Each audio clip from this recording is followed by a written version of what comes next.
മഹാത്ഭുതങ്ങളിൽ ഒന്നാണ് ചൈനയിലെ വൻമതിൽ അല്ലേ. 6325 കിലോമീറ്റർ നീളമുള്ള വൻമതിൽ ലോകത്തെ ഏറ്റവും വലിയ മനുഷ്യനിർമ്മിത വസ്തുവാണ്. ചൈനയിലെ വൻമതിൽ അവസാനിക്കുന്നത് എവിടെയാണെന്ന് നിങ്ങൾക്കറിയാമോ? കാട്ടിലൂടെയും നാടുകളിലൂടെയും മലകളിലൂടെയും കടന്നുപോകുന്ന ഈ വലിയ മതിൽ അവസാനിക്കുന്നത് കടലിലാണ്. ചൈനീസ് വൻമതിൽ കടലിനെ കണ്ടുമുട്ടുന്ന ഇടത്തു തന്നെയാണ് അത് ആരംഭിക്കുന്നതും അവസാനിക്കുന്നതും. ചൈനയുടെ മഹത്തായ മതിൽ അതിശയകരമായ വാസ്തുവിദ്യയുടെ വലിയൊരു ഉദാഹരണമാണ്. മനുഷ്യരാശിയുടെ ചരിത്രത്തിൽ ഇതുവരെ ശ്രമിച്ചതിൽ വെച്ച് ഏറ്റവും വലിയ കെട്ടിട നിർമ്മാണ പദ്ധതിയാണിത്. അധിനിവേശത്തെ തടയുന്നതിനും ചൈനീസ് സാമ്രാജ്യത്തെ സംരക്ഷിക്കുന്നതിനുമായി നിർമ്മിച്ച ഈ ശക്തമായ പ്രതിരോധ ഘടന 2000-ലധികം വർഷങ്ങളുടെ പ്രയത്നമാണ്. ബീജിംഗിൽ നിന്ന് 300 കിലോമീറ്റർ കിഴക്കായി കിൻഹുവാങ് ദാവോ നഗരത്തിലെ ഷാൻഹൈ ഗുവാനടുത്തുള്ള ബോഹായ് കടൽ തീരത്താണ് ചൈനയുടെ വൻമതിൽ അവസാനിക്കുന്നത് അല്ലെങ്കിൽ ആരംഭിക്കുന്നത്.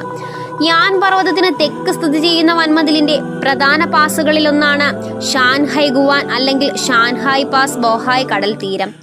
വൻമതിൽ ഷാൻഹായ് ചുരത്തിൽ നിന്ന് 5 കിലോമീറ്റർ വടക്കായി കടലിലേക്ക് നീളുന്നു. ഇവിടെ മതിൽ ആരംഭിക്കുകയാണോ അതോ അവസാനിക്കുകയാണോ എന്നത് ഓരോരുത്തരുടെയും കാഴ്ചപ്പാട് പോലെയിരിക്കും. മതിലിന്റെ ഈ ഭാഗം ലാവോ ലോങ് ടൗ അല്ലെങ്കിൽ ഓൾഡ് ഡ്രാഗൺസ് ഹെഡ് എന്നറിയപ്പെടുന്നു. ഈ ഭാഗം ബോഹായ് കടലിലേക്ക് ഏകദേശം 23 മീറ്റർ വരെ നീളുന്നു. 1579 മിങ് രാജവംശത്തിന്റെ കാലത്താണ് ഇത് നിർമ്മിച്ചത്. ചൈന മുഴുവനും മൊത്തത്തിൽ പരന്നു കിടക്കുന്ന വൻമതിൽ ബോഹായ് കടൽ തീരത്ത് മാത്രമാണ് ഈ മതിൽ കടലിനെ അഭിമുഖീകരിക്കുന്നത്. ഇവിടെ നിന്നും ഹാബൈ, ഷൻസി, നിങ്സിയ, ഗൻസു എന്നീ ചൈനീസ് പ്രവിശ്യകളിലൂടെയും ഒപ്പം മംഗോളിയയിലൂടെയും മതിൽ കടന്നു പോകുന്നു.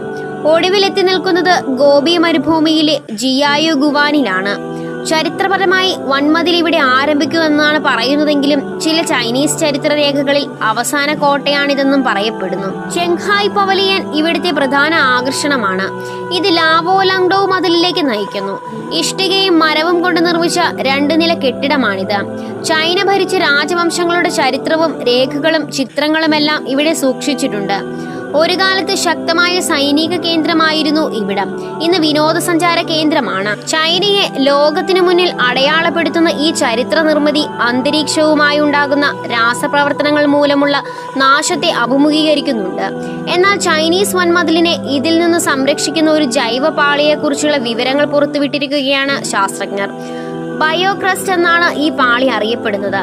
സയൻസ് അഡ്വാൻസസ് എന്ന ജേർണലിലാണ് ഇത് സംബന്ധിച്ച പഠനം. സൂക്ഷ്മ വലിപ്പമുള്ള കുറെ ചെടികളും സൂക്ഷ്മജീവികളും ചേർന്നാണ് ബയോക്രസ്റ്റസ് രൂപീകരിക്കുന്നത്. സയനോബാക്ടീരിയ, ചിലയിനം പായലുകൾ എന്നിവയെല്ലാം ബയോക്രിസ്റ്റലിലുണ്ട്. ചൈനീസ് വൻമതിലിന്റെ 67% ഭാഗത്തും ഈ പാളിയുണ്ട്.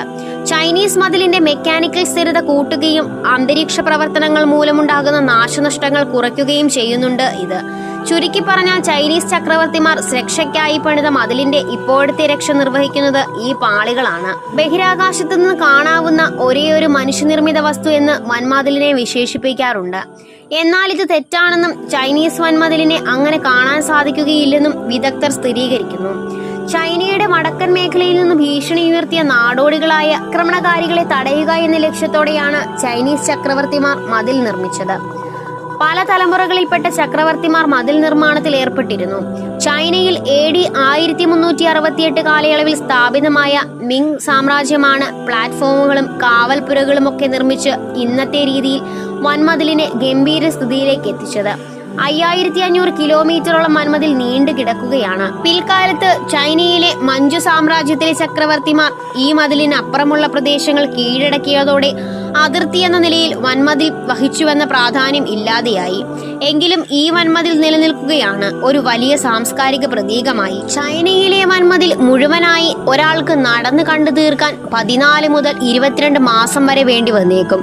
ഒരു ദിവസം ഏകദേശം 32 മുതൽ 48 കിലോമീറ്റർ വീതം നടക്കുകയാണെങ്കിൽ മാത്രം. നിങ്ങൾക്ക് ഈ വീഡിയോ ഇഷ്ടമായാൽ ലൈക്ക് ചെയ്യുവാനും ചാനൽ സബ്സ്ക്രൈബ് ചെയ്യുവാനും മറക്കരുതേ.